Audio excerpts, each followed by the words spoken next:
Certeza en tiempos angustiosos. Nubes tormentosas anticipan el estallido de la tormenta. Sombras descendentes que parecen presagiar caos y destrucción sin precedentes sobre nuestro cielo planetario. Pero por encima de esas nubes, y desde más allá de esas atemorizadoras sombras sepulcrales, nos llega un claro rayo de esperanza, seguridad y certeza a través del estudio de las profecías contenidas en la palabra de Dios.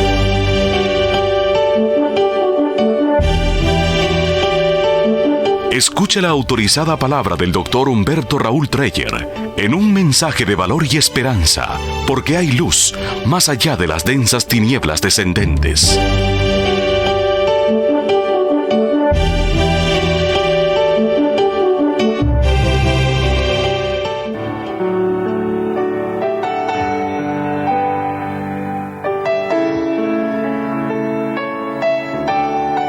Apreciados amigos, hemos insistido en nuestros estudios anteriores en la necesidad de tener confianza, de contemplar con serenidad y calma el futuro. Ante nuestra insistencia, más de uno de ustedes podría estar preguntándose si hay realmente fundamento para una actitud tal en tiempos tan turbulentos como los nuestros. ¿No hay acaso advertencias muy serias en la palabra de Dios contra quienes se autoerigen en profetas de paz y seguridad cuando en realidad no las hay? Es cierto. Esas advertencias están allí y no las podemos negar, pero cuando hablamos de confianza y paz, no nos estamos refiriendo a una confianza basada en el hombre, no. A lo que estamos haciendo referencia es a la confianza en Dios. Claro que nos aguardan sombras. Es más, estamos viviendo en la hora de las sombras descendentes. Pero hay algo que nos aguarda más allá de cualquier sombra que pudiera traernos en mañana. Algo que no depende de los deseos o ambiciones o caprichos del ser humano. Algo de mucho más valor que las huecas promesas que han constituido la esencia de miles de tratados internacionales firmados en el siglo recientemente concluido. Eso que nos aguarda, más allá de las sombras del mañana, es un mundo nuevo, no de fabricación humana, sino de creación divina. ¿Creen ustedes, estimados amigos, en lo que San Pedro consignó por escrito en sus 2 epístolas? Si creen en él, entonces comparten mi esperanza. ¿Qué esperanza? La que San Pedro expresó en estas palabras. Nosotros esperamos, según sus promesas, cielos nuevos y tierra nueva, en los cuales mora la justicia. 2 Pedro 3:13. ¿De quién está hablando? Del Señor, de nuestro Señor Jesucristo. Su palabra es segura, es digna de toda confianza. En esa palabra Él nos prometió que volverá a la tierra y que lo hará en circunstancias en que los alocados vientos de las pasiones humanas, soplando con la fuerza de 1000 huracanes, estén sembrando miseria, destrucción y muerte sobre este planeta.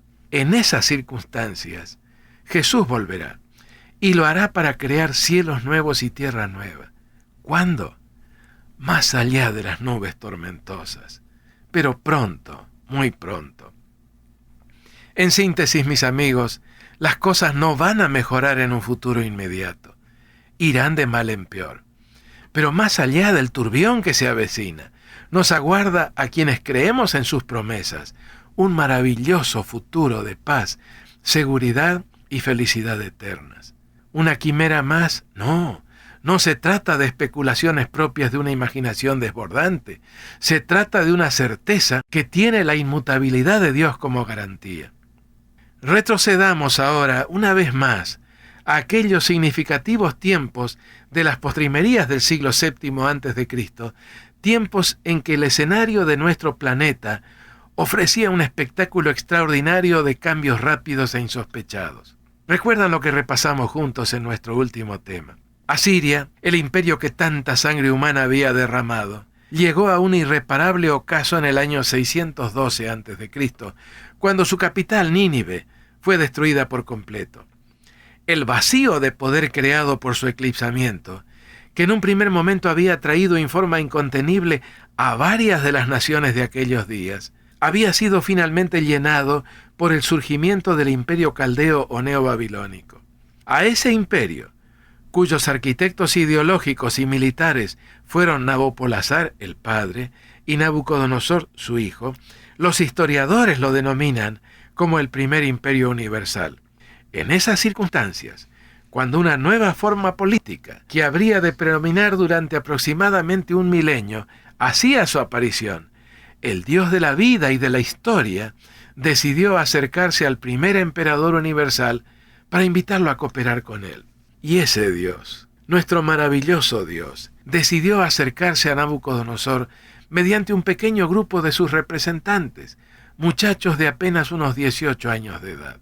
La Biblia preservó sus nombres hebreos y también los que Nabucodonosor les aplicó en idioma caldeo o arameo como parte de un astuto proceso de asimilación forzada a la cultura caldea. A Daniel le puso por nombre Beltsasar, a Ananías Sadrac, a Misael Mesac y a Azarías Abednego o Abel-Nebo. De estos nombres quisiera que recordáramos bien el de Daniel y su equivalente arameo Beltsasar. Tal vez conviene que lo repita.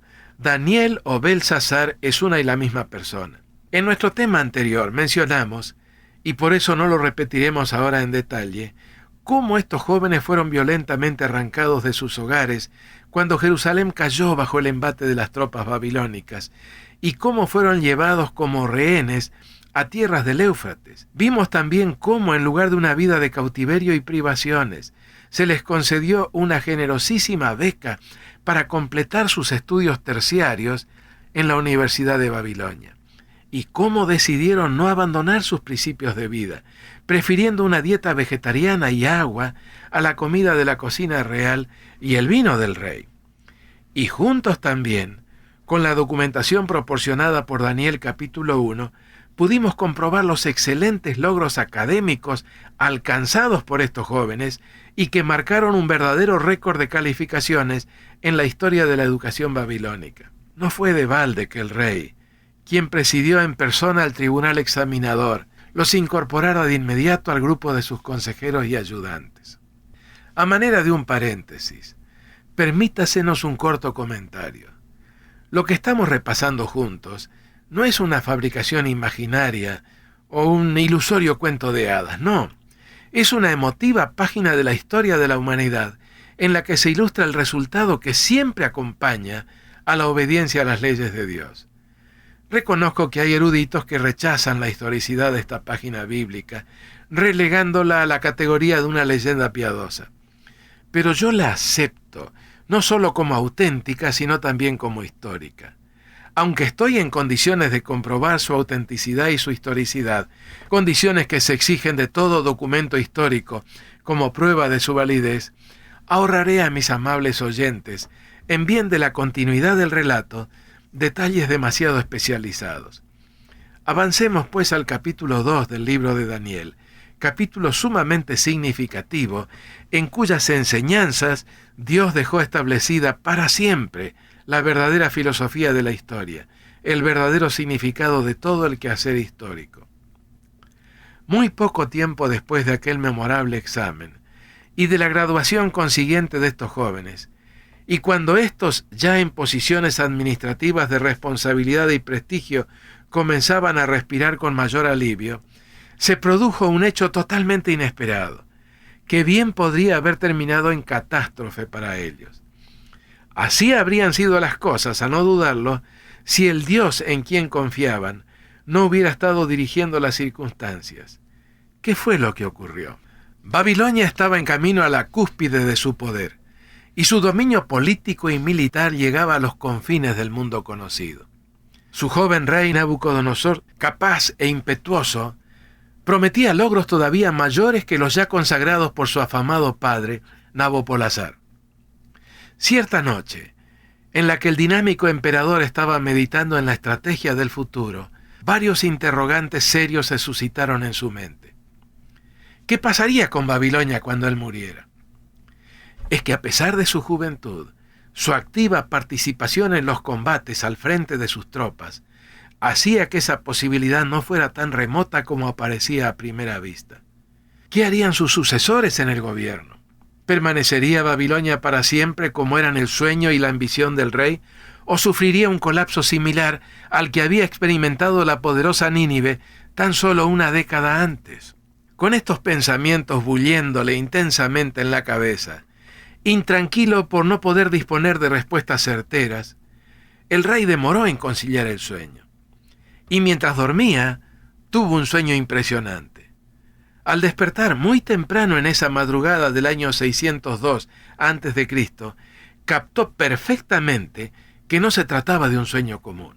El rey, como nos ocurre a todos, había tenido muchos sueños, pero este era diferente, distinto de todos los demás. Lo que más aprensión despertó en su corazón fue el hecho de que no podía recordar ninguno de sus detalles, ni siquiera la esencia o contenido básico del mismo. Su preocupación creció de punto hasta volverse inquietud, perturbación y aún más ansiedad y angustia. ¿Habría algún significado especial encerrado en el simbolismo de ese sueño?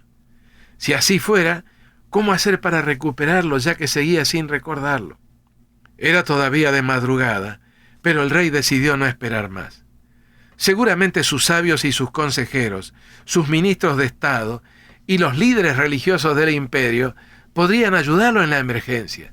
De esto él no tenía la menor duda, y por eso convocó perentoriamente al palacio a todos los docentes universitarios, a los astrólogos, a los adivinos, a los magos y a cuanto intelectual le pareció que podría ayudarlo en el esclarecimiento del enigma que lo acuciaba. Momentos más tarde, mientras varios de ellos se restregaban todavía los ojos, preguntándose qué podría depararles esa convocación extemporánea de un monarca tan impredecible como lo era Nabucodonosor, la primera frase con que los saludó el rey les trajo gran alivio. No se trataba en realidad de nada riesgoso o complicado. En efecto, el rey les dijo: «He tenido un sueño, y mi espíritu se ha turbado por saber el sueño». Bien, ellos se consideraban expertos en la interpretación de sueños. El alivio experimentado por estos intelectuales probó ser, sin embargo, por demás efímero. Al solicitar al rey que les narrara lo que había soñado, se encontraron con la inquietante sorpresa de que el rey lo había olvidado todo. No era entonces solo cuestión de interpretar, también se esperaba de ellos que reconstruyeran el sueño. La atmósfera en la alcoba real se volvió instantáneamente tensa. El aire quedó como electrizado, mientras que una desconfianza mutua se apoderaba de todos los presentes en esa improvisada reunión cumbre. Si el rey realmente había olvidado el sueño, el problema no era realmente serio. Podrían inventar alguna historia y hacerle creer que eso era precisamente lo que había soñado. Pero ¿y si no lo había olvidado? ¿No les estaría tendiendo una celada? Por experiencia propia, sabían que Nabucodonosor no era hombre con quien uno pudiera sentirse realmente seguro. Pero el rey sí había olvidado el sueño. Y ahora no podía entender las vacilaciones, las miradas furtivas que se entrecruzaban sus consejeros intelectuales y las frases rápidas que intercambiaban en susurros apagados. ¿Qué es lo que estaba ocurriendo? Si el mensaje que el sueño comunicaba era tan importante como el rey lo suponía, ¿por qué razón estos hombres que pretendían conocer todas las cosas del cielo y de la tierra no hablaban? ¿Podría ser que estuvieran maquinando contra él? En la pagana Babilonia se acostumbraba a vincular el significado de los sueños con los movimientos de los astros, particularmente las conjunciones planetarias. ¿Podría ser que estos sabios estuvieran dando tiempo hasta que pasara el momento astral propicio? El rey decidió cortar por lo sano, y con una terrible amenaza de muerte, nada menos que por descuartizamiento, advirtió ominosamente: «Yo conozco ciertamente que vosotros ponéis dilaciones porque veis que el asunto se me ha ido. Si no me mostráis el sueño, una sola sentencia hay para vosotros. Ciertamente preparáis respuesta mentirosa y perversa que decir delante de mí, entre tanto que pasa el tiempo. Decidme pues el sueño para que yo sepa que me podéis dar su interpretación». Fue entonces cuando, después de una corta consulta, el decano del grupo habló en nombre de todos y lo hizo en forma muy clara y solemne. «No hay hombre sobre la tierra que pueda declarar el asunto al rey. Además de esto, ningún rey, príncipe ni señor preguntó cosa semejante a ningún mago ni astrólogo ni caldeo, porque el asunto que el rey demanda es difícil, y no hay quien lo pueda declarar al rey, salvo los dioses, cuya morada no es con la carne. ¡Qué declaración tan interesante! Ellos pretendían estar en contacto con los dioses, pero ahora se veían obligados a admitir que se trataba tan solo de dioses secundarios, que nada podían ayudarles en esa circunstancia. Y aquí podría ser bueno intercalar un pequeño paréntesis de carácter etimológico. Es cierto que la mayor parte de las traducciones rinde la expresión como salvo los dioses, como si se tratara de una pluralidad de divinidades. El término arameo es, sin embargo, Elohim, equivalente del hebreo Elohim. Ambos términos están en número plural, pero en su sentido admiten también el singular. Y de todo esto derivamos una muy interesante conclusión, totalmente válida. Esos notables del reino estaban admitiendo y confesando que existía una divinidad superior, la única que podía satisfacer el extraño requerimiento del rey. Pero ni ellos sabían cómo comunicarse con ese Dios supremo, ni tampoco conocían a hombre alguno que pudiera hacerlo. Fue esta, en realidad, una honesta confesión de impotencia que abrió las puertas para la intervención precisamente de ese Dios al cual el decano de los sabios se había referido. El Dios a quien los cautivos hebreos honraban y adoraban. Es que ese Dios estaba tratando de comunicarse con Nabucodonosor. Tenía un mensaje vitalísimo para darle. Tenía un plan para ese impetuoso rey. Y no solamente le interesaba lograr su colaboración en su fiel cumplimiento, sino también que lo reconociera como su creador y redentor personal. Años que Dios había comenzado a preparar a sus embajadores o mensajeros para la crisis que ahora se estaba presentando en el Palacio Real de Babilonia. Estos 4 jóvenes habían nacido y crecido en la atmósfera de reavivamiento y reforma espirituales que había caracterizado buena parte del reinado de Josías sobre Judá. Es cierto que esta renovación espiritual no había alcanzado a todos los hogares de la nación hebrea, pero en su providencia, Dios había permitido que, entre otros, estos 4 jóvenes hebreos fueran arrancados de sus hogares, de los suyos, de su nación, para ser transportados a Babilonia. Seguramente ni ellos ni sus padres habían entendido por qué Dios permitía semejante calamidad, y todavía más, después de haberse esforzado por serle fieles en todo. Sin embargo, Dios tenía un propósito perfectamente definido en mente. No solamente para bien de Nabucodonosor y Babilonia, sino para ellos mismos y aún para toda la humanidad hasta el fin de la historia. Volviendo ahora al incidente que estamos considerando, la franca admisión de los sabios provocó un estallido de la ira del rey. En una reacción no totalmente desusada en un jefe de Estado de aquellos días, dio la orden de que todos estos intelectuales fueran sumariamente ejecutados como castigo y escarmiento por su fracaso. En ese acceso de furia insana, el rey también incluyó en su sentencia a todos los jóvenes que se habían formado en las cátedras de esos profesores. Mientras Daniel y sus compañeros se estaban preparando para iniciar las tareas del día, totalmente ajenos al drama que se estaba viviendo en el Palacio Real, a tan solo unos pocos metros de distancia, el capitán Arioc les trajo la infausta nueva. Iban a ser ejecutados en pocos minutos más. La noticia les cayó como un rayo en un mediodía despejado. En pocos instantes más, todos serían ejecutados. Ese tremendo decreto era totalmente irracional, fruto de un arranque descontrolado de ira. ¿Qué hacer ahora? Los jóvenes hebreos podrían haberse ofuscado o haber reaccionado en forma indignada y violenta. O aún podrían haberse entregado al desaliento y al desánimo, murmurando contra Dios por no haber conjurado una situación tal antes de que la misma aún se presentara. Pero nada de eso hubo. Por el contrario, Daniel se acercó al desorientado Arioc y el registro sagrado dice que le habló sabia y prudentemente. Enterado de la razón de la sentencia, Daniel solicitó lo imposible, una audiencia inmediata con el rey. Es que no había tiempo que perder, ya que se estaban tomando las providencias para la ejecución de los eruditos. Contra todo lo expectable, la audiencia le fue concedida. Y lo más extraordinario de todo fue que la confianza que irradiaba Daniel convenció al rey acerca de la conveniencia de postergar un poco la ejecución de la sentencia. ¿Por qué Nabucodonosor se manifestó dispuesto a conceder tiempo adicional a Daniel y no a los eruditos universitarios. Solo podemos conjeturarlo. En primer lugar, Daniel no pidió que le relatara el sueño. Solo pidió tiempo a fin de poder narrárselo e interpretarlo. En segundo lugar, el rey no había recuperado aún la tranquilidad que el sueño le había quitado, y como Daniel no había estado entre los interrogados, el rey pudo haber considerado justo darle el tiempo que solicitaba. Además, el monarca bien pudo haber recapacitado acerca de su precipitada y necia sentencia, que en forma instantánea iba a privarlo de toda la intelectualidad babilónica, y en el pedido de Daniel pudo haber captado una oportunidad feliz de dar un paso atrás sin quedar mal. Sea cual hubiere sido el caso, lo cierto es que la imprudente sentencia fue diferida para 24 horas más tarde. La verdad es que no había tiempo para perder, y Daniel y sus 3 compañeros lo sabían perfectamente. En momentos de incertidumbre y peligro, se habían acostumbrado a dirigirse a Dios para obtener sabiduría y prudencia, y Él había sido un refugio seguro para ellos.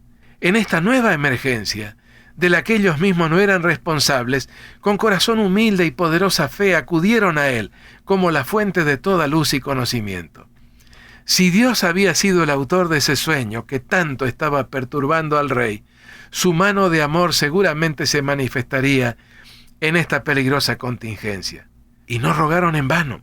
Esa noche en la que no durmieron, Dios honró, como siempre lo hace, la fe de sus siervos, con palabras llenas de profunda emoción. El joven hebreo elevó una plegaria de gratitud con estas palabras: sea bendito el nombre de Dios de siglos en siglos, porque suyos son el poder y la sabiduría. Él muda los tiempos y las edades, quita reyes y pone reyes, da la sabiduría a los sabios y la ciencia a los entendidos. Él revela lo profundo y lo escondido, conoce lo que está en tinieblas, y con Él mora la luz. A ti, oh Dios de mis padres, te doy gracias y te alabo, porque me has dado sabiduría y fuerza, y ahora has revelado lo que te pedimos, pues nos has dado a conocer el asunto del rey. ¿Qué fue lo que se le reveló a Daniel en aquella noche? ¿Satisfizo realmente las expectativas del rey?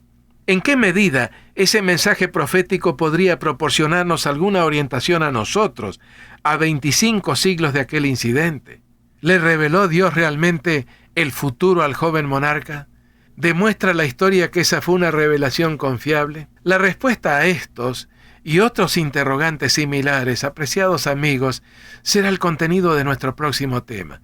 Y puedo anticiparles que será de un interés verdaderamente apasionante. Páginas amarillentas de vetustos registros, voces que nos llegan de un pasado remoto, respaldadas por una historia que no puede ser ni anulada ni tergiversada, con certera orientación para nuestros días, y aún para más allá de la penumbra de un futuro incierto y angustioso. Cuán agradecidos debiéramos sentirnos de la presencia de Dios, de su conocimiento perfecto del futuro, y no solamente conocimiento, sino también la certeza que nos ofrece de que el control de la historia está en sus manos. Sí, amigos, tengamos confianza, porque las cosas van a terminar bien para los que confían en Dios. ¿No lo dijo acaso el apóstol San Pablo cuando afirmó que a los que aman a Dios todas las cosas les ayudan a bien? Es cierto que él murió decapitado por orden de Nerón. Es cierto que no vio el cumplimiento de lo que anhelaba. Pero también es cierto que nos acercamos aceleradamente al momento feliz de la intervención final de Dios, que llevará a la historia toda a una dichosa culminación, cuando todos los fieles, San Pablo incluido, recibirán lo prometido y anhelado. Entre tanto, y mientras esperamos con fe, elevemos una plegaria de gratitud y ruego a nuestro Padre que está en los cielos.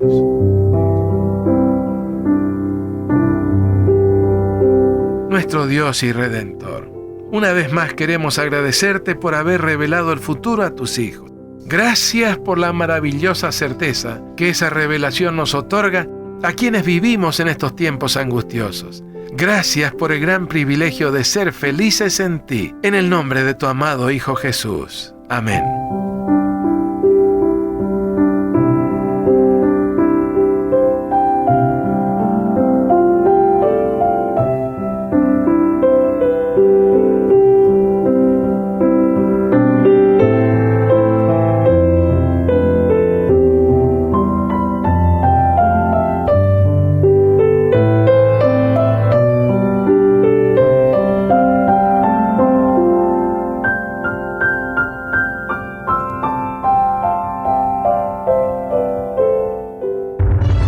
Certeza en tiempos angustiosos.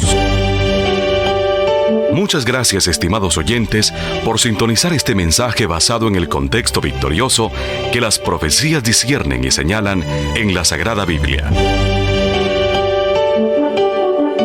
Le extendemos una cordial invitación a nuestro próximo programa, a esta misma hora y en nuestra emisora, con el Dr. Humberto Raúl Treyer y su programa Certeza en tiempos angustiosos. No olvide solicitar una copia del mismo. Sintonícenos. Juntos aprenderemos a poner nuestra confianza en Dios, al conocer su gran plan para la historia de este mundo y para nuestra vida, porque podemos confiar en Dios. Él nunca falla. Señor, es la vida.